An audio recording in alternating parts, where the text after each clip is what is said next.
तर रामकृष्ण हरी मित्रांनो, नवीन ट्रॅक्टर घेतलाय, रोटर घेतलाय, पण अजून ट्रॅक्टर किती RPM वर चालवावा हे अजून तुम्हाला माहीत नसेल तर हा व्हिडिओ तुमच्यासाठी आहे. व्हिडिओ शेवटपर्यंत बघा, व्हिडिओ खूप माहितीपूर्ण असणार आहे. तर मित्रांनो, कसं असतं, प्रत्येक ट्रॅक्टरला कंपनीने RPM दिलेलं असतं की तेवढ्या RPM जर तुम्ही ट्रॅक्टर चालवला तर मागे 540 RPM निघताना जर 540 RPM निघाल तर रोटर तुमचा व्यवस्थित माती टाकतो वगैरे, सगळं चालतं, काम चांगलं होतं मागे थोडक्यात. पण जर तुम्ही तेवढा RPM मागा 540 निघाला नाही तर काम चांगलं होत नाही. तर आज तुम्हाला सांगतो की आता आपला महिंद्रा ओजा 2124 HP ट्रॅक्टर आहे, तर तो किती RPMला चालवला पाहिजे म्हणजे मागं 540 RPM निघतं.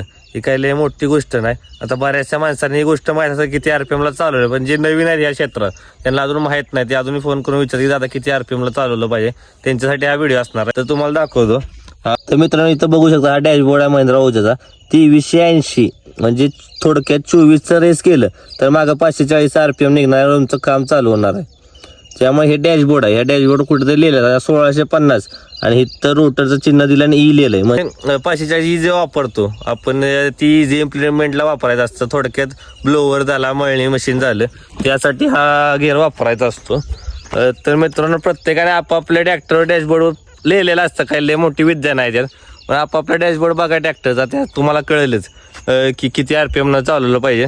आणि कमेंटमध्ये नक्की सांगा की तुम्ही किती RPMला चालवता, तुमच्याकडे कोणता ट्रॅक्टर आहे. आणि अशा नवनवीन व्हिडिओसाठी ID ला फॉलो करून ठेवा. धन्यवाद.